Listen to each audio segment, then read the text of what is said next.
শুধু ঘুষ আর অবিচার, অন্যায় আর বেবিচার, মানুষ খুনে কাঁদছে বাংলার জমিন।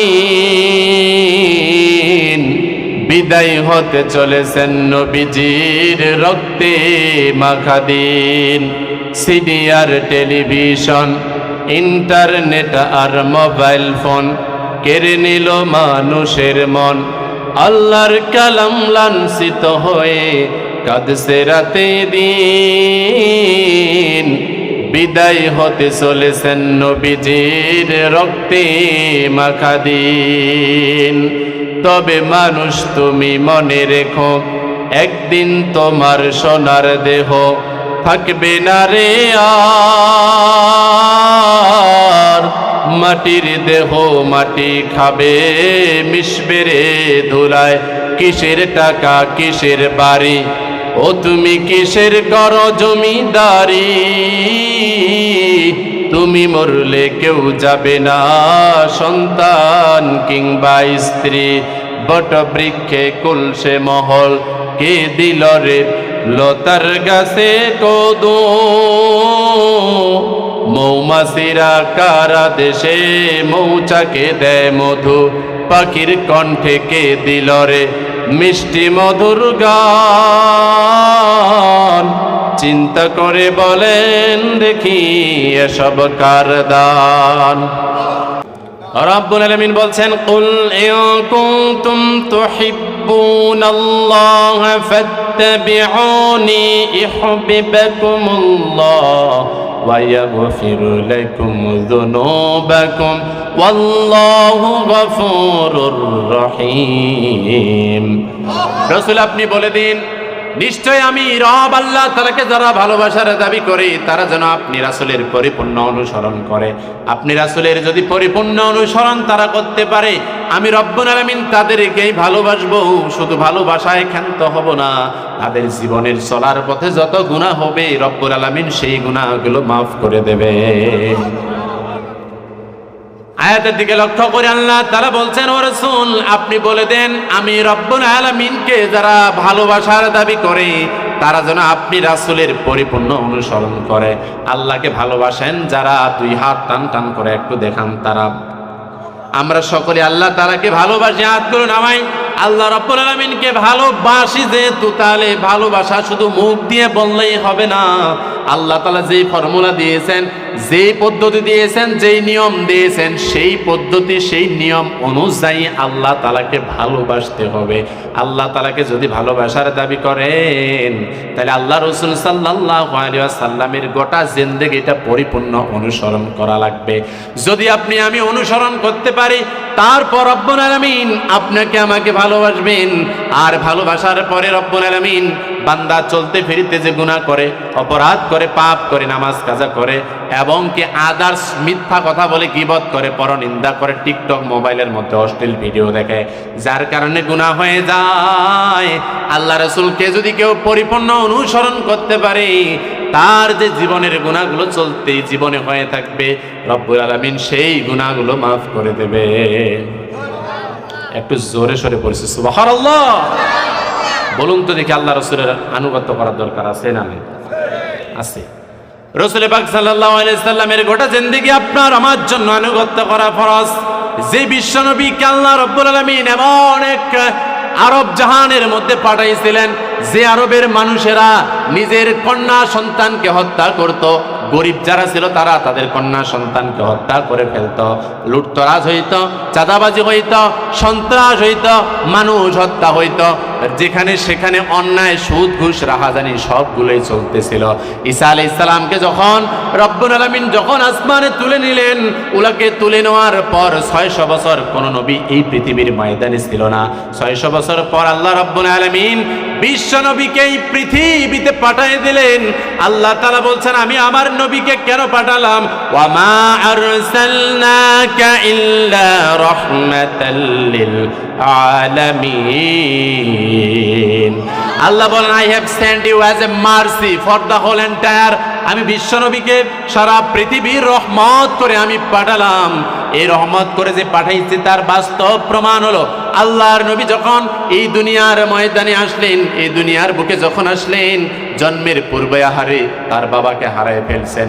আমাদের সমাজে কোনো মহিলার যদি সন্তান হয়, পেটের মধ্যে গর্ভের মধ্যে যদি সন্তান থাকে, 8 মাস যদি সন্তানের বয়স হয়ে যায়, এমন সময় যদি ওই সন্তানের বাবা যদি মারা যায়, মানুষেরা খুব আফসোস করে বলে, রে এই মহিলাটা কিভাবে সন্তানটা ভূমিষ্ঠ হলে মানুষ করবে, এই সন্তানটাকে কে বা দেখাশোনা করবে, এই মহিলাটা বা এই সমাজের মধ্যে চলবে কেমন করে।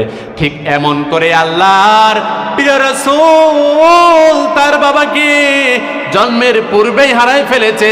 2 মাস পূর্বেই তার বাবা এই দুনিয়া থেকে বিদায় হয়ে গেছে। আল্লাহর নবী এই রবিউল আউয়াল মাসেই জন্মগ্রহণ করেছেন। যখন পৃথিবীতে যখন উনি আসলেন, আল্লাহ রসুলের সময়, ওই সময়ের মধ্যে আরবের মধ্যে একটা প্রথা ছিল। প্রথাটা হলো, যারা ভালো বংশে জন্মগ্রহণ করে, উঁচু বংশে যারা জন্মগ্রহণ করে, তারা নিজেরাই সন্তান লালন পালন করে না, কারো কাছে পাঠায় দেয় দুগ্ধ দহন করার জন্য, দুধ পান করার জন্য। ঠিক এই প্রথা অনুযায়ী যেই জায়গায় সন্তানগুলো এক জায়গায় করা হয়, ওই জায়গায় বিশ্বনবী যেহেতু কুরাইশ বংশের মানুষ, সবচেয়ে মর্যাদাবান মানুষ, যার কারণে আল্লাহর নবীকে ওই যেই জায়গায় সন্তানদেরকে নিয়ে যাওয়া হয়, আর গরিব মানুষেরা কিছু অর্থের বিনিময়ে সন্তানদেরকে নিয়ে যায় কিছু দিনের জন্য দুগ্ধ পান করার জন্য। আল্লাহর নবীকে যখন ওই ময়দানের মধ্যে নিয়ে যাওয়া হলো, সমস্ত মানুষেরা যখন শুনে, রে যে শিশুটাকে এই জায়গায় শোয়ায় দেওয়া হয়েছে, এই ময়দানে যে শিশুটা আছে দেখতে অনেক চমৎকার, দেখতে অনেক সুন্দর, যে শিশুর দিকে একবার তাকালে বারবার তাকাতে মন চলে, দেখতে একবারে পুতুলের মতো মনে হচ্ছে, কি চমৎকার চেহারা, সুন্দর চেহারার অধিকারী। কিন্তু যখন এই শুনে যে তার বাবা জন্মের পূর্বেই মারা গেছে, কেউ আর এই সন্তানকে নিতে চায় না। কারণ যারা আসছে তারাও তো অভাবী, তাদেরও তো পরিবার চালাইতে হবে, ওইটা অর্থের উপার্জন একটা মাধ্যম ছিল। কেউ আর আল্লাহর নবীকে নিয়ে যায় না। কিন্তু এমন সময় যে হালিমাতুস সাদিয়া আল্লাহর নবীর দুধমা, সে যাইতে যাইতে একটু দেরি করে ফেলেছে। দেরি করার কারণে যে গাধার গাড়ির মধ্যে গেছিল, এই গাধাটা দুর্বল হয়ে যাওয়ার কারণে দেরিতে পৌঁছায় গেছেন। যখন হালিমাতুস সাদিয়া যখন ওই জায়গায় চলে গেলেন, দেখে কোনো সন্তান নাই, একটাই মাত্র শিশু সন্তান আছে, সেইটা কুরাইশ বংশের। কিন্তু হতভাগা হলো, তার বাবাকে জন্মের পূর্বেই হারায় ফেলেছে। জন্মের পূর্বে বাবা নাই, কি কষ্ট। মার আদর তার কপালে জুটে নাই ওই বর্বর প্রথার কারণে। হালিমাতুস সাদিয়া বলছে, যেহেতু আমি এত দূর থেকে আসলাম, এই গাধার গাড়িতে করে আসলাম, আর কি আর কোনো কিছুই উপায় নেই। হালিমাতুস সাদিয়া বলে, খাবার তো কোনো কিছুই নাই, আমার ওই স্তনের দুধগুলো বন্ধ হয়ে গেছে, দুধ আসে না। হালিমাতুস সাদিয়া ওই সময় 2-3 দিন থেকে কিছুই খায় নাই। ক্লান্ত হয়ে যখন শিশু মুহাম্মদকে যখন কোলে নিলেন, আল্লাহ রাব্বুল আলামিন সাথে সাথে হালিমাতুস সাদিয়ার স্তনে পরিপূর্ণ দুধ দান করে দিলেন। এই জন্য আল্লাহ তাআলা বলছেন, ওয়া মা আরসালনাকা ইল্লা রাহমাতাল লিল আলামিন। ওগো নবী, আমি আপনাকে সারা পৃথিবীর জন্য রহমত করে পাঠিয়েছি। যারা আপনাকে নিতে চাইল না, শেষ পর্যায়ে যেই ব্যক্তিটা আসলো, হালিমাতুস সাদিয়া যখনই কোলের মধ্যে নিল, তার স্তন আমি দুধে পরিণত করে দিয়েছি। আল্লাহু আকবার। ভাইরা, রহমত এই নবী। শুধু তাই নয়, রাসূল পাক সাল্লাল্লাহু আলাইহি ওয়াসাল্লামকে যখন কোলে নিলেন হালিমাতুস সাদিয়া, যেই গাধাটা ইতিপূর্বে সঠিকভাবে আসতেছিল না, দুর্বল হয়ে গেছিল, আসতে যাচ্ছিল না, সেই গাধার গাড়িতে যখন বিশ্বনবী শিশু মুহাম্মদকে যখন নিয়ে নিলেন, এমন সময় ওই ঘোড়াটা বাকি যতগুলো মানুষ আছে সবাইকে পিছনে ফেলে সবার আগে অগ্রসর হয়ে গেছে। সুবহানাল্লাহ। এই নবী আমরা পেয়েছি। কথা বলেন ঠিক কিনা? কষ্টের কথা হলো এটাই, নিজের মায়ের কাছে লালিত পালিত হতে পারে নাই, জন্মের পূর্বে বাবাকে হারায় ফেলছে। জন্মের পর মাত্র 6 বছর বয়স, 4 বছর যখন হয়ে গেছে, হালিমাতুস সাদিয়া থেকে আমিনার কাছে নিয়ে যাওয়া হয়েছে। এমন সময় আমিনা মাত্র 2 বছর যখন ওনার সাথে ছিলেন, এমন সময় রাসূল পাক সাল্লাল্লাহু আলাইহি ওয়াসাল্লাম শিশু মুহাম্মদ 6 বছর বয়সে রে মাতাকে হারিয়ে ফেলেছে। কোন নির্মম একটা ঘটনা দেখেন, জন্মের পূর্বেই বাবা তো হারিয়ে ফেলছেন, আবার জন্মের 6 বছর পরে মাকেও হারিয়ে ফেলছেন। ছোট্ট একটা 6 বছরের শিশু কিভাবে বড় হবে, তার লালন পালনের দায়িত্ব নিলেন তার দাদা আব্দুল মুত্তালিব। আব্দুল মুত্তালিবের সাথে মাত্র 2 বছর মাত্র উনি ছিলেন। 8 বছর বয়স যখন হয়ে গেল, এমন সময় তার দাদা আব্দুল মুত্তালিব ওই দুনিয়ার মায়া ত্যাগ করে উনিও বিদায় নিয়ে চলে গেলেন, উনিও মৃত্যুবরণ করলেন। এরপরে চাচা আবু তালিব লালন পালনের দায়িত্ব নিলেন। ইনি যে শিশু মুহাম্মদ এই ছোটবেলা থেকে ইতিপূর্বে যতগুলো কথা বলা শুরু করেছে, একদিনে এখন পর্যন্ত মিথ্যা কথা বলে নাই। সুবহানাল্লাহ।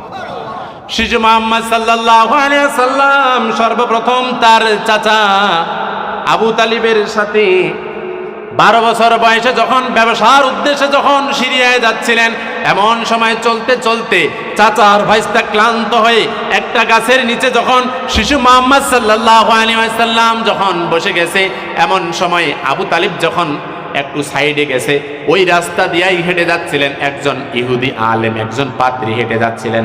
ওই ইহুদি আলেম ওই শিশু মুহাম্মদ, ওই বালক মুহাম্মদকে দেখে বলে, আমি যে তাওরাত কিতাবে, আমি যে ইনজিল কিতাবের মধ্যে পড়েছিলাম, আখিরি জামানার নবী যিনি হবেন, উনার চেহারা এরকম সুশ্রী হবে, উনার আর কুরাইশ বংশের হবে। এই যার কারণে আবু তালিবকে ডাক দিলেন। আবু তালিবকে ডাক দিয়ে বলছেন, ও ব্যক্তি, ও প্রতীক, কোথায় তুমি চলে যাও, তোমার বাসা কোথায়? আবু তালিব সেদিন বলতেছিলেন, আমার বাসা হলো সেই মক্কাতুল মুকাররমায়, আমার বংশ হলো কুরাইশ বংশ। সাথে সাথে ইহুদি আলেম বলতেছেন, আমি আন্দাজ করেছি, আমি তাওরাত কিতাবে পড়েছি, আমি ইনজিল কিতাবের মধ্যে পড়েছি, আখির জামানার একজন নবী আসবেন, যেই নবীটা দেখতে হবে সুশ্রী, যেই নবীটা মানুষের সারা পৃথিবীর যত মানুষ এসেছে সবার থেকে আলাদা টাইপের হবে। তো আমি দেখতে পাচ্ছি ওই যে শিশু বালকটা বসে রয়েছে, আমি তাওরাত কিতাবে যেই শিশুর বর্ণনা পড়েছিলাম, হুবহু কেন যেন তার সাথে মিলে যায়, হুবহু তার সাথে যেন মিলে যায়। আবু তালিব বলছেন, কি তুমি তাওরাত কিতাবের মধ্যে পড়েছো? সাথে সাথে ইহুদি আলেম বলছেন, আমি তাওরাত কিতাবের মধ্যে পড়ে নিশ্চিত হয়ে গেলাম, ওই শিশুটি আর কেউ নয়, ওই শিশুটাই হবে আখিরি জামানার নবী। সুবহানাল্লাহ, আখিরি জামানার নবী। আবু তালিব কয়, দৌড়, ঢং মারেন, ঢপ মারেন, ওন্ডে ওর পাপ জন্মের আগত মারা গেছে, মা নাই, আর ছোট এতিম বাচ্চা ও আখেরে জামানের নবী হয়? কয়, তাহলে এবার শোনেন, আমি তাওরাত কিতাবের মধ্যে পড়েছিলাম, আখিরি জামানার নবী যিনি হবেন তার নাম হবে মুহাম্মদ। আবু তালিব লাফ দিয়া উঠছে, কয়, কি রে, ওই আমার শিশু বালক ভাইস্তার নামও তো মুহাম্মদ। সুবহানাল্লাহ। আবু তালিব বলছে, ওগো পথিক, তুমি কিভাবে জানো ওনার নাম মুহাম্মদ?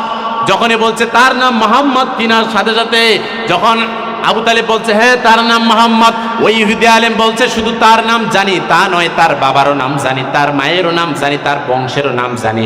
আবু তালিব বলছে, বলো দেখি, তুমি হয়তো আন্দাজে একটু গবেষণার নজরে হয়তো তুমি বলেছো এটার নাম মুহাম্মদ, কিন্তু তার বাবার নাম কি বলো?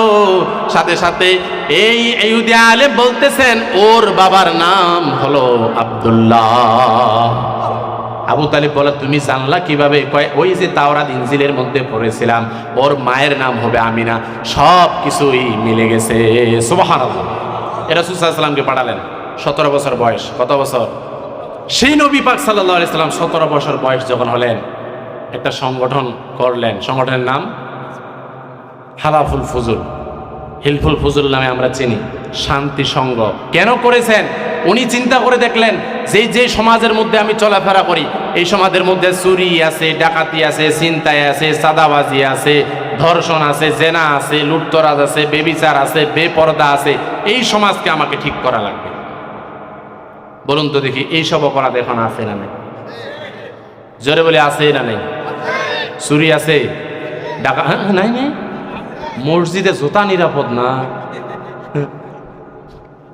ডাকাতি আছে, মানুষ হত্যা, সাদাবাজি, সন্ত্রাসী, টেন্ডারবাজি, সবগুলো আছে। আল্লাহ রাসূল এগুলোকে বন্ধ করার জন্য হিলফুল ফুজুল সংগঠন তৈরি করলেন। তৈরি করার পর একদিন নয়, 2 দিন নয়, সিরাত বিশ্বকোষ থেকে বলতেছি 5 দফা কর্মসূচি নিজের চিন্তা অনুযায়ী নিলেন। এই সংগঠন গঠন করার পর 5টা দফা কর্মসূচি নিলেন, নিজের চিন্তা, নিজের থিওরি, নিজের পরিকল্পনা। একদিন নয়, 2 দিন নয়, উনি 17 বছর যখন বয়স হয়ে গেল, এখান থেকে আরো 23টা বছর উনি চেষ্টা করলেন। 40 বছর বয়স হয়ে গেল, 23 বছর উনি চেষ্টা করার পর একেবারেই ব্যর্থ। যেই সমাজে চুরি ছিল ওই সমাজে চুরি থেকে গেল, ঘুষ ছিল ঘুষেই থেকে গেল, মানুষ হত্যা ছিল মানুষ হত্যায় থেকে গেল, জেনা ব্যভিচার যা ছিল তাই থেকেই গেল। কিন্তু আল্লাহর নবী নিজের চিন্তা, নিজের পরিকল্পনা দিয়া এগুলো কোনো কিছুই বন্ধ করতে পারলেন না। হঠাৎ করে হেরা পর্বতের গুহায় 40 বছর বয়সে আল্লাহর নবী চিন্তা করতেছেন, এই জাতিকে, এই উম্মতকে আমি কিভাবে আমি মুক্ত করব, কিভাবে আমি নাজাতের পথে নিয়ে যাব। হঠাৎ একদিন জিবরাইল আলাইহিস সালাম এসে বললেন, ইকরা বিসমি রাব্বিকাল্লাযী খালাক, read in the name of your lord who has created you, পড়ো তোমার প্রভুর নামে যিনি তোমাকে সৃষ্টি করেছেন। সুবহানাল্লাহ। ওই নাজিল হলো, এরপরে আসল খেলাখান শুরু হলো। যেদিন থেকে কোরআন নাজিল হলো, ওহী প্রাপ্ত হলো, এরপর থেকে জুলুম নির্যাতন আসা শুরু করেছে। কথা বলেন ঠিক কিনা? আছে না? রাসূল পাক সাল্লাল্লাহু আলাইহি সাল্লামের গোটা জিন্দেগি অনুসরণ করা কি ফরজ? গোটা জিন্দেগি অনুসরণ করা কি ফরজ? কেমন করে দেখেন, আল্লাহ তাআলা বলছেন যে যারা তোমরা আল্লাহ তাআলাকে ভালোবাসার দাবি করো, ফাত্তাবিউনি, তারা যেন রাসূলের পরিপূর্ণ অনুসরণ করে। রাসূলের ব্যক্তিগত জীবন অনুসরণ করা ফরজ, পারিবারিক জীবন অনুসরণ করা ফরজ, সামাজিক জীবন অনুসরণ করা ফরজ, রাজনৈতিক জীবন অনুসরণ করাটা কি? একটু আওয়াজ দেন, কি ফরজ? রাসূল পাক সাল্লাল্লাহু আলাইহি ওয়াসাল্লাম ব্যক্তিগতভাবে কি সুন্দর চরিত্রের অধিকারী ছিলেন, কি অমায়িক চরিত্রের অধিকারী ছিলেন। আল্লাহর নবী একদিন মসজিদে নববীর মধ্যে বসে আছে, এমন সময় ওই মসজিদে নববীতে একজন ইহুদি এসে দাঁড়ায় প্রসাব করতেছে। পাশেই বসা ছিলেন হযরত ওমর রাদিয়াল্লাহু তাআলা আনহু, যিনি সবচেয়ে রাগী মানুষ একজন। এই পৃথিবীতে সবচেয়ে নবীদের মধ্যে যিনি রাগী ছিলেন তার নাম হলো মুসা আলাইহিস সালাম, আর সাহাবীদের মধ্যে যিনি সবচেয়ে গরম এবং রাগী ছিলেন তার নাম হযরত ওমর রাদিয়াল্লাহু তাআলা আনহু। সাথে সাথে তেরে উঠছে রে, একে আর বাঁচায় রাখবো না। আল্লাহর নবী ওমর রাদিয়াল্লাহু তাআলা আনহুর হাত চেপে বসাই দিলেন, ওমর তাকে তুমি ডিস্টার্ব দিও না, সে প্রসাব করছে করুক। যখন প্রসাব করা শেষ হয়ে গেছে, ব্যক্তিগত জীবনে কেমন অমায়িক ছিলেন দেখেন। আল্লাহর নবী যখন ওই ইহুদির যখন প্রসাব করা শেষ হয়ে গেল, এমন সময় আল্লাহ রাসূল তাকে ডাক দিলেন, এদিকে আসো। যখন সেই ইহুদি যখন পাশে যখন চলে আসলেন, রাসূল পাক সাল্লাল্লাহু আলাইহি ওয়াসাল্লাম তাকে বলতেছেন, ও ভাই, তুমি যে এই জায়গায় প্রসাব করেছো তুমি জানো নাকি এই জায়গায় আমরা ইমানদারেরা, আমরা মুসলমানেরা ইবাদত করি, তুমি যে এই জায়গায় নাপাকি কাজটা করেছো, বলো তো দেখি এই কাজ কি তোমার জন্য করা ঠিক হয়েছে নাকি? ইহুদি চিন্তা করে, আহারে কি মোলায়েম কণ্ঠে, কি নরম সুরে আমাকে বলতেছে। অন্য কারো উপাসনালয়ে গিয়ে, মসজিদে গিয়ে, কিংবা হিন্দুদের মন্দিরে গিয়ে, কিংবা গির্জায় গিয়ে, পেগোডায় গিয়েও যদি কেউ প্রসাব করে, তাকে কি আর হাত পা ঠিক রাখবেন? জোরে বলেন। কিন্তু আল্লাহর নবী কোনো কিছুই বলল না, স্বাভাবিক সুন্দর ভাষায় তাকে যখন বললেন, বলার পর সে মানুষ আশ্চর্য হয়ে গেল, অবাক হয়ে গেল। সে চিন্তা করে, আমি যে ইতিমধ্যে আরবের ময়দানে মানুষের কাছে শুনেছিলাম একজন আখিরি জামানার নবী হবেন, যিনি হলো কোরআন দ্বারা নিয়ন্ত্রিত, আল্লাহ তাআলা তাকে নিয়ন্ত্রণ করেন এবং তিনি এই সারা বিশ্বের রহমত স্বরূপ হিসাবে পৃথিবীতে এসেছেন, তার এই ব্যবহারেই প্রমাণ করে তিনি হলেন আখিরি জামানার নবী। অতএব আর ইহুদি ধর্ম নয়, আজকে আমি আমার ধর্মের বুকে লাথি মেরে কালিমা পড়ে মুসলমান হয়ে গেলাম। সুবহানাল্লাহ। হিজরতের রাতে কঠিন মুসিবতে চতুর্দিক থেকে এলান করা হয়েছে, ওই মুহাম্মদ ইবনে আব্দুল্লাহর কল্লা যদি কেউ আমাদের কাছে নিয়ে আসতে পারে, তাহলে তাকে অনেকগুলো পুরস্কারের কথা বলা হয়েছে। কারণ আল্লাহ রাব্বুল আলামিন ইতিপূর্বে রাসূল পাক সাল্লাল্লাহু আলাইহি ওয়াসাল্লামকে বলে দিয়েছেন, আপনার বিষয়ে 3টা ষড়যন্ত্র করা হবে। ওয়াইদ ইয়ামকুরু বিকাল্লাযীনা কাফারু লিইউসবিতুকা আও ইয়াকতুলুকা আও ইখরিজুকা ওয়া ইয়ামকুরুনা ওয়া ইয়ামকুরুল্লাহ ওয়াল্লাহু খায়রুল মাকিরিন। আপনাকে জেলের মধ্যে ঢুকাবে, আপনাকে হত্যা করা হবে, যদি না পারে সেগুলো তাহলে আপনাকে দেশ থেকে বিতাড়িত করবে।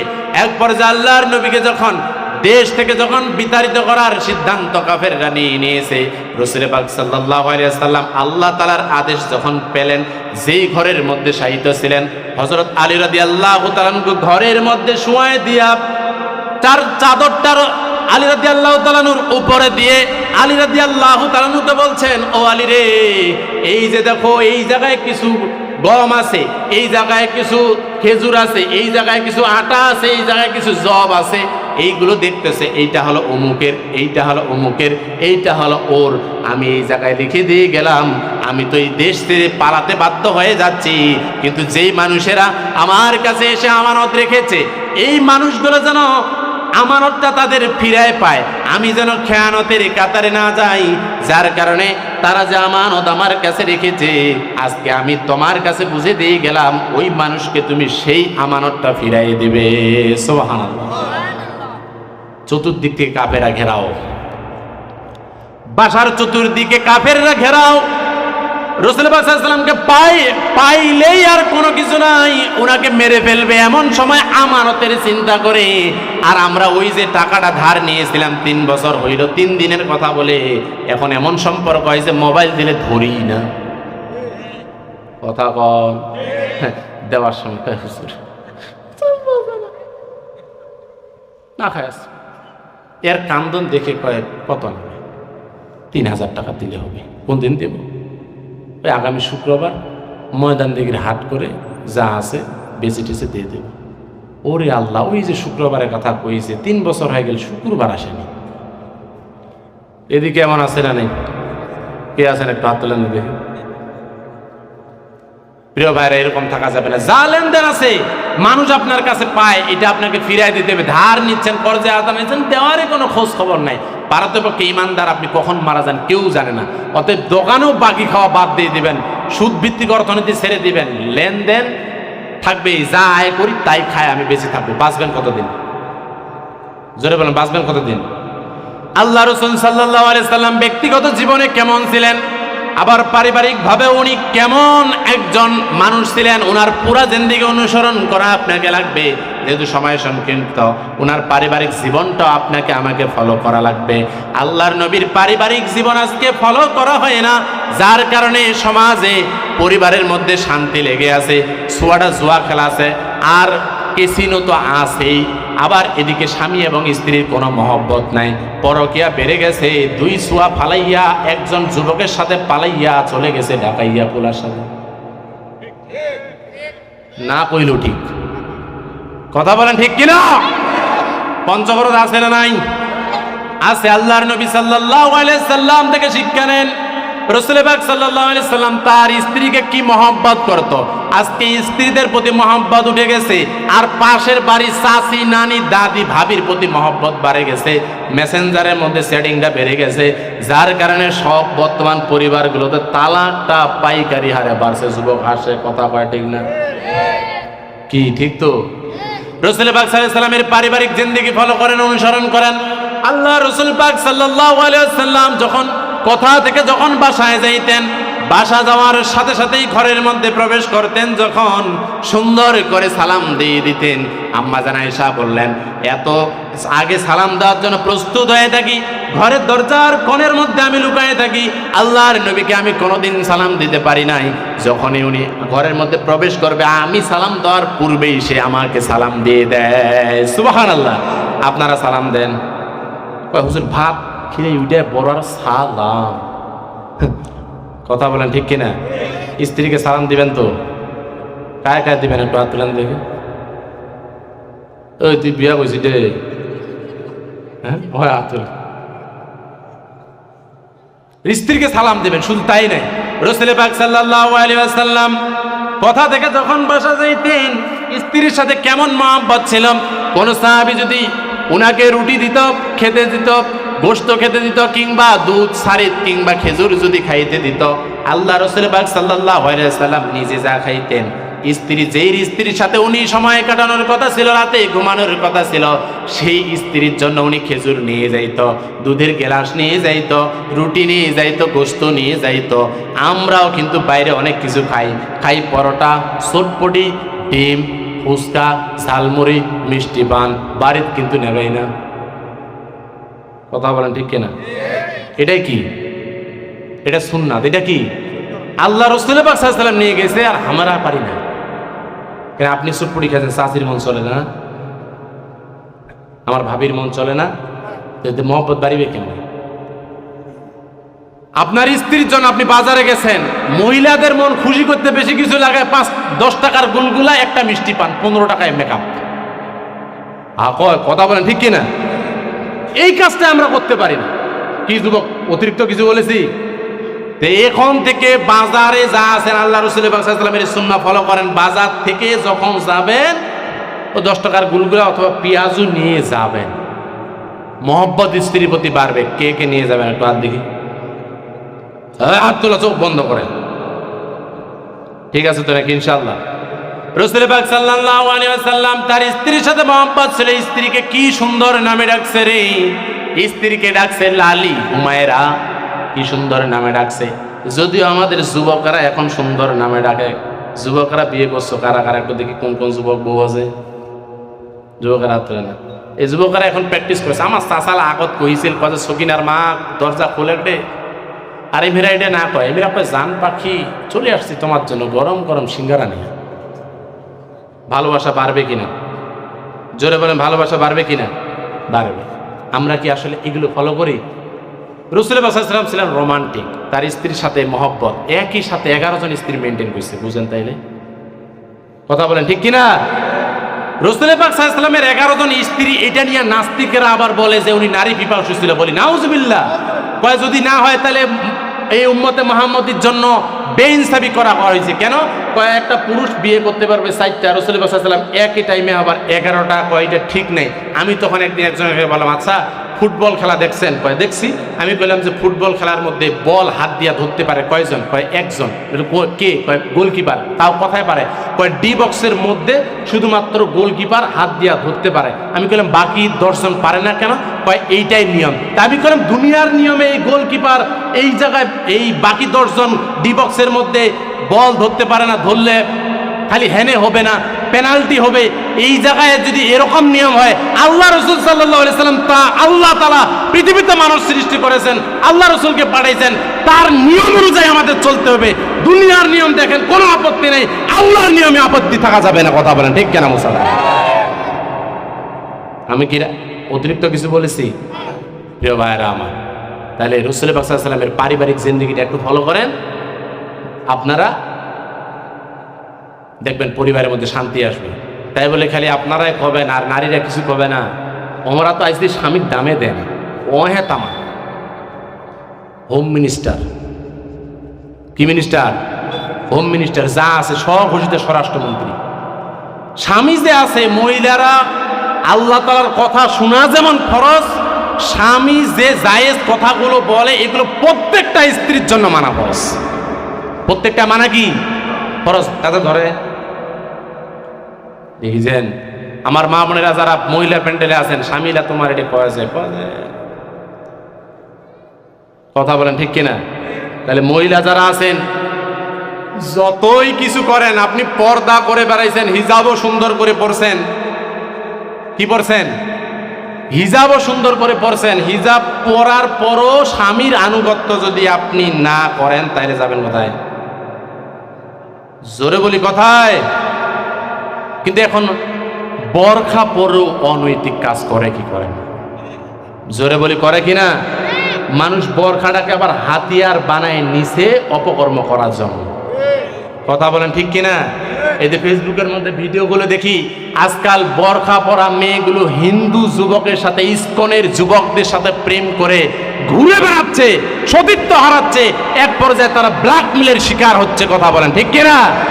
এই জন্য আমি বলি যে ভণ্ডামি বরখা পরে বাদ দেওয়ার দরকার আছে না নাই? এবার বাসায় যাদের বউ আর স্ত্রী যাদের পর্দা করে না, একটু সচেতন হওয়া লাগবে। আল্লাহর নবী বলেছেন এই মহিলার পর্দা করার জন্য সবচেয়ে বেশি ভূমিকা রাখতে হবে যখন বড় ভাই আপনি আছেন, আপনার বোন পর্দা করে কিনা। 3টা মানুষের কথা বলা হয়েছে। নারী যদি বেপর্দায় অবস্থায় যায়, এই নারীটা কমপক্ষে 3টা পুরুষকে জাহান্নামে নিয়ে যাবে। বাবাকে জাহান্নামে নিয়ে যাবে, বড় ভাইকে জাহান্নামে নিয়ে যাবে এবং তার স্বামীকে জাহান্নামে নিয়ে যাবে। এই জন্য যাদের ছোট বোন আছে ভুলেও বোরখা ছাড়া বাইরে যাইতে দেবেন, আবার বোরখা পরো কার সাথে ঘুরতে যায় এটাও খবর নেওয়ার দরকার আছে না নাই?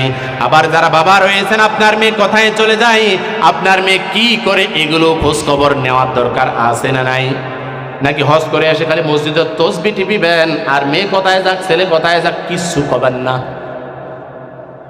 এরকম তো কি করবেন?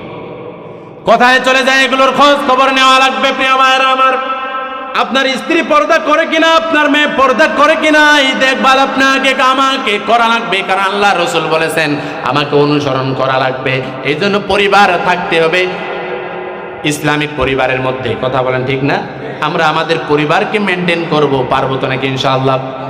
প্রিয় ভাইরা আমার, রাসূল পাক সাল্লাল্লাহু আলাইহি ওয়াসাল্লাম পরিবারে যেন শান্তি যেন বর্ষিত হয়, এই জন্য উনি পরিবারে আল্লাহ রাসূল সাল্লাল্লাহু আলাইহি ওয়াসাল্লাম যেই সিস্টেমটা ফলো করেছে আমাদেরও ঠিক একই সিস্টেম ফলো করা লাগবে। আমরা স্ত্রীদেরকে বাসায় ঢোকার সাথে সাথেই সালাম দেব, স্ত্রীদেরকে আদরের নাম দিয়ে ডাকবো, স্ত্রীর রান্নার প্রশংসা আমাদের করা লাগবে। আল্লাহ রাসূল পাক সাল্লাল্লাহু আলাইহি ওয়াসাল্লাম কোনোদিন তার স্ত্রীর রান্নার দ্বিমত মানে খারাপ ধারণা করে নাই। উনার যদি খাওয়ার অপছন্দ হইতো তাহলে উনি রেখে দিত। মাঝে মধ্যে স্ত্রীর রান্নার যদি প্রশংসা করেন তাহলে সে আপনার জন্য আরো ভালো কিছু করার চেষ্টা করবে। কথা বলেন ঠিক কিনা? তা আমাদের এমন হয় খালি একটু ঝালটা বেশি হয়েছে, ওরে বাবা 14 গোষ্ঠী একবারে পাইকারি হারে হুইল পাউডার দিয়া ওয়াশ করে দেবে। আমি কি অতিরিক্ত কিছু বলেছি? তাহলে রাসূল পাক সাল্লাল্লাহু আলাইহি ওয়াসাল্লাম যেমন করে রান্নার প্রশংসা করেছেন আপনারও করতে হবে। তাই বলে আবার এরকম করে না। একদিন একটা আর্টিকেলের মধ্যে পড়লাম, বক্তা ওয়াজ করেছে যে যায় স্ত্রীর রান্নার মাঝে মধ্যে প্রশংসা করা লাগবে। আমাদের তো হুজুরদের আবার দোষের শেষ নেই। কথা বলেন ঠিক না? উঠতে গেলেও দোষ, বসতে গেলেও দোষ, জোরে পাইলে জোরে যদি যায় কয়খান থেকে দাওয়াত আছে আল্লাহ জানে। আসতে যদি যায় আমার বন্ধু আলামিন সাহেব যেন একটু মোটা, তো হুজুর আজকে কয়খান থেকে খাইছে। আমাদের বিপদ আছে না নেই? তো যখন রান্নার প্রশংসা কইছে হুজুর ওয়াজের বড় যা চিন্তা করছে, ওয়াজ শুনে তো গেলাম একটু স্ত্রী রান্নার প্রশংসা করি, কিন্তু দেখে কিরে টেবিলে আজকে ওয়াজ মাহফিল উপলক্ষে ভালো রান্না করছে, দেখতেছে খাসি গোস্তর ভুনা খাচ্ছে আর প্রশংসা করতেছে, মাশাআল্লাহ রান্না সেই হয়েছে। রান্না কি হয়েছে? সেই হয়েছে। আরে বাপ, ভাতের ডিশ ছিল সামনে, এই স্ত্রীর রাগানিতে কটটায় উপর দিকে দিছে। কয় কিরে হুজুরের ওয়াজের আমল করতে যায় আর ডিশ কটটায় দিয়েছে, উল্টায় দিয়েছে। ব্যাপারটা কি? কয় যে এই কাজটা কেন করলা? আজকে রান্নাটা সুন্দর হয়েছে যার কারণে তোর প্রশংসা করলাম। কয় যে আজকে রান্না এটা আমি করি নেই, যে ওই যে পাশের বাড়ি ভাবি দিছে এই জন্য তোমার এটা হয়েছে না। এত রান্না করলাম কোনোদিন প্রশংসা করলাম না, আর আজকে আরেকজন দিছে এটা বুঝে তুমি প্রশংসা করলাম। এ চিন্তা করে সব দোষ হুজুরের। সব দোষ কার? তোর হুজুরের প্রতি ধরিয়া যায় যে বাড়ির গায়ে। কথা বলেন ঠিক না? তা আমাদের তো দোষের অভাব নেই। আমরা কি রাস্তার টাকা মারে খেয়েছি? ব্রিজের রডের বদল বাঁশ দিছি? জোরে বলেন দিছি? কোন আলিম এগুলো কাজ করেছে? আমরা করিনি। সব দোষ তা কার? জোরে বলি কার? হুজুরের। প্রিয় ভাইরা, পারিবারিক ভাবে রাসূল পাক সাল্লাল্লাহু আলাইহি ওয়াসাল্লামের কি করতে হবে? আনুগত্য করতে হবে প্রপার। রাসূল পাক সাল্লাল্লাহু আলাইহি ওয়াসাল্লাম সমাজে কিভাবে নেতৃত্ব দিয়েছেন, রাষ্ট্রে কিভাবে নেতৃত্ব দিয়েছেন, সমাজের যে সংক্ষেপ আমি সেদিকে চাই। রাসূল পাক সাল্লাল্লাহু আলাইহি ওয়াসাল্লামকে এই পৃথিবীতে মূলত যে উদ্দেশ্যে পাঠানো হয়েছে, আল্লাহ তাআলা 3টা আয়াত নাজিল করে বারবার স্মরণ করায় দিয়েছে। সূরা সাফের 9 নম্বর আয়াত, সূরা তাওবা 33 নম্বর আয়াত, সূরা ফাতিহা 28 নম্বর আয়াতের মধ্যে আল্লাহ বলছেন, হুয়াল্লাযী আরসালা রাসূলাহু বিল হুদা ওয়া দীনিল হক লিইয়ুযহিরাহু আলাদ-দীনি কুল্লিহি ওয়ালাউ কারিহাল মুশরিকুন। আল্লাহু আকবার। রাসূল পাক সাল্লাল্লাহু আলাইহি সাল্লামকে পৃথিবীতে আল্লাহ রাব্বুল আলামিন 2টা জিনিস দিয়ে পাঠিয়েছেন। বিল হুদা, আয় বিল কোরআন, আয় বিল কিতাব, আয় বিন নূর। আল্লাহ রাব্বুল আলামিন রাসূল পাক সাল্লাল্লাহু আলাইহি সাল্লামকে কোরআন দিয়ে পাঠাইছেন, আর 2 নম্বর হলো সত্য দিন দিয়ে পাঠাইছেন। এই সত্য দিন আর কোরআন আল্লাহ তাআলা কেন দিছে? কারণ রাষ্ট্রপতিও রাসূল পাক সাল্লাল্লাহু আলাইহি সাল্লাম ছিলেন। কথা বলেন ঠিক কিনা? কিন্তু এইটা আমরা মানতে চাই না। কথা বলেন, এটা আমরা মানতে চাই না। আল্লাহ রাসূল সাল্লাল্লাহু আলাইহি সাল্লাম 10 বছর কোরআন দ্বারা রাষ্ট্র পরিচালনা করেছিলেন। উনি প্রেসিডেন্ট ছিলেন, এটা বিশ্বাস করেন কি করেন না? সাহাবায়ে একরাম 30 বছর, খোলাফায়ে রাশিদিন 30 বছর রাষ্ট্র পরিচালনা করেছেন কোরআন সুন্নাহ দিয়ে, বিশ্বাস করেন কি করেন না? ওমর রাদিয়াল্লাহু তাআলা, আবু বকর রাদিয়াল্লাহু তাআলা, ওমর রাদিয়াল্লাহু তাআলা, উসমান, আলী রাদিয়াল্লাহু তাআলা সবাই কি ছিলেন? প্রধানমন্ত্রী ছিলেন। কথা বলেন ঠিক কি না? এই কথাগুলো আমাদের অনেক মানুষ মেনে নিতে চায় না। কি করতে চায় না? এই মেনে নিতে চায় না, যার কারণে দুর্নীতিও বন্ধ হয় না। কথা বলেন ঠিক কিনা প্রিয় ভাইরা? কয়েকদিন আগে পড়লাম একটা দেশের ঘটনা, যে দেশে চুরি করলে মন্ত্রী হওয়া যায়। একটা দেশের ঘটনা পড়লাম, যে দেশে চুরি করলে কি হওয়া যায়? মন্ত্রী হওয়া যায়। বলবো কি ঘটনাটা? কি বলবো? ঘটনাটা বলবো। একটা দেশ আছে, ওই দেশে চুরি করলে মন্ত্রী হওয়া যায়। কেমন করে? একজন চোর ধরা পড়ছে, ওই রাস্তার ট্রেনের উপর যে মাঝে মাঝে কি দেওয়া থাকে, স্ল্যাবদের মতো থাকে না, কি কয় এটাকে? হ্যাঁ, রিং মতো থাকে না, আপনাদের রাস্তা আছে তো। করছে কি, অভাবের ঠেলায় চুরি করছে। চুরি করার পর যখন বিচার ফায়সালা যখন হবে আদালতে, কয় চুরি করেছে।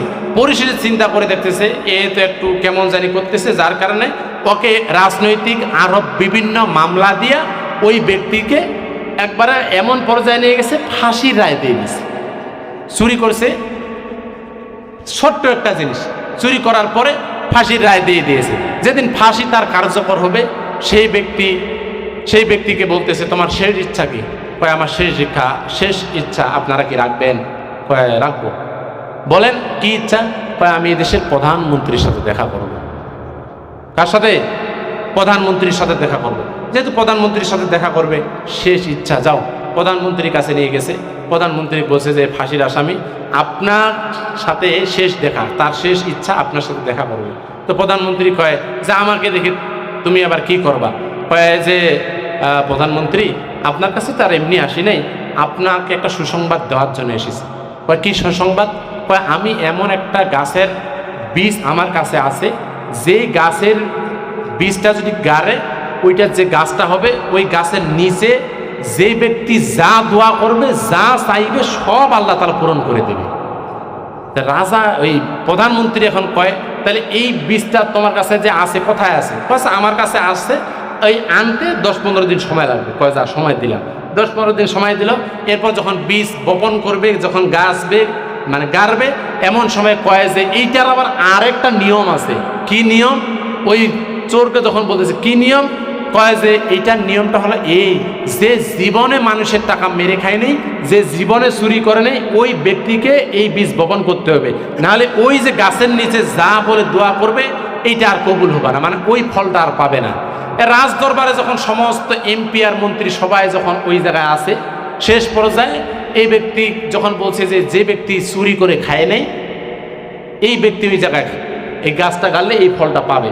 তো সাথে সাথে এবার বলছে কি, প্রধানমন্ত্রী বলছে তাহলে এতগুলো এমপি আছেন, 300 এমপি, কয় যে তোমরা যে কয়েকজন আসে একটু গাড়ো, বিচিরে একটু বপন করো। কেউ সাহস পায় না, কারণ চোর যে কইছে যে চুরি কো খাইছে ওই গাড়লে তো ওইটা ফল পাবা নাই, ওই ফজলটা পাবা নাই। এখন যারা এমপি আছে ওরা কয় যে একটু একটু তো খাইছি। কি করছে? একটু একটু তো খাইছি। কেমনে খাইছি? কয় ব্রিজ বাজে দিয়েছে 1 কোটি টাকা, ওটি থেকে 10%, 20% আমি তো খাইছি, এটা তো চুরি করে নিয়েছি, আর বাকিটা তো কাজ করছি। কেউ এমপি আর সাহস পায় না। প্রধানমন্ত্রী এখন কয়ে যায়, এমপিরা যখন সাহস পাইল না, মন্ত্রী যে কজন আছেন এইদের মধ্যে একজন তো ধর্মমন্ত্রী আছেন, তুইও যা। ধর্মমন্ত্রী চিন্তা করে, কয়েছে ওই এমপি হওয়ার পর যদি এত কিছু করে, আমার মনে করেন যে দেশটা ওটার একটা মন্ত্রণালয় তো আমি চালাচ্ছি, তো ওই সাহস পায়নি, তা আমি মন্ত্রী, আমার তোর থেকে আরো বহুত কিছু ফুটা আছে, তা আমি আবার কেমনে কি করি? যার কারণে কোনো মন্ত্রী কিছু কয় না, মাথা চুপচাপ। প্রধানমন্ত্রী তো বুঝতে পারলো যে ঝামেলা আছে, আর ওদিক চোরও কইছে যে জীবনে চুরি করে নেই, এই লোক দ্বারা গাড়লে যা দোয়া করবে তাই কবুল হবে। সবাই এখন মন্ত্রী যখন কেউ নেই, এখন প্রধানমন্ত্রী কয় তাহলে যদি কেউ নাই তাহলে এই কাজটা এখন কে করবে? মন্ত্রী পরিষদ আর এমপি সবাই কয় যে মাননীয় প্রধানমন্ত্রী এই কাজটার জন্য আপনি নিজেই যথেষ্ট। প্রধানমন্ত্রী এবার কয় যে আমার দেশের এমপিদের যে অবস্থা, এরপর মন্ত্রিত্ব তো আরো বাজে অবস্থা, আমি দেশের প্রধানমন্ত্রী, তোমরা কেমনে ভাবিলেন মিসুরি করুন? তাহলে ফজিলত তো যাবানে, তো কি করা যাবে? যার কারণে একজন ভালো এমপি ছিল কয় যে প্রধানমন্ত্রী এই কাজটা বাদ দেন, হয়তো সাধারণত একটা ড্রেনের ওই চুরি করছে, তাহলে ওইটার ওকে ফাঁসির দেওয়ার দরকার নেই, একে সাজা কম দেখায় এখান থেকে বাইর করে দেন। আরেকজন মন্ত্রী কয় না, এই কাজ ভুলেও করা যাবে না। কয় কেন? কয় এই যে আমরা এমপিরাও চুরি করছি, মন্ত্রীরাও চুরি করছি, মাননীয় প্রধানমন্ত্রী আপনিও নাকি চুরি করছেন, এ যদি এখান থেকে বের হয়ে যায় সব গোমর ফাঁস। যে অবৈধ কাজ সংগঠিত হয় এইটা হলো জেনা, আর ধর্ষণ হলো নারীর ইচ্ছায় অথবা পুরুষের অনিচ্ছায় অথবা পুরুষের ইচ্ছায় নারীর অনিচ্ছায় যেইটা সংগঠিত হয় ওইটা হলো ধর্ষণ। ডাইরেক্ট ক্রস ফায়ার করে মারা লাগবে। প্রিয় ভাইরা বলুন তো দেখি, এই এলাকায় একজন ধর্ষক ধরা পড়েছে, ধর্ষক ধরা পড়ার পর বা জেনাকার ধরা পড়েছে, আপনারা এবার সবাই মিলে চিন্তা করে দেখলেন আল্লাহ রাব্বুল আলামিন সূরা নূরের 18 নম্বর পারা 2 নম্বর পৃষ্ঠার 2 নম্বর আয়াতের মধ্যে বলেছেন যদি জেনাকার এবং জেনাকারিনী যদি ধরা পড়ে বিবাহিত অবস্থায়, হলে তাকে গলা থেকে পুঁতে মেরে ফেলতে হবে। আপনারা একজন গাকে ধরা পেয়েছেন, সাক্ষ্য প্রমাণ সিসিটিভি ফুটেজ যা লাগে সব কিছু আছে। আমি আবু সাইদ আমাদের প্রিয় মুফাসসির মুহাদ্দিস মাজিদুর হুজুর সহ আর বাকি সবগুলো মিলে যদি আল্লাহ রাব্বুল আলামিনের সূরা নূরের 2 নম্বর আয়াত দিয়া যদি ধর্ষণের বিচারটা আমরা মলানি পাড়ায় করি, বলেন তো দেখি আমরা হুজুর সহ আপনারা কেউ কি বাঁচতে পারবো? কি হবে সবার নামে? জোরে বল।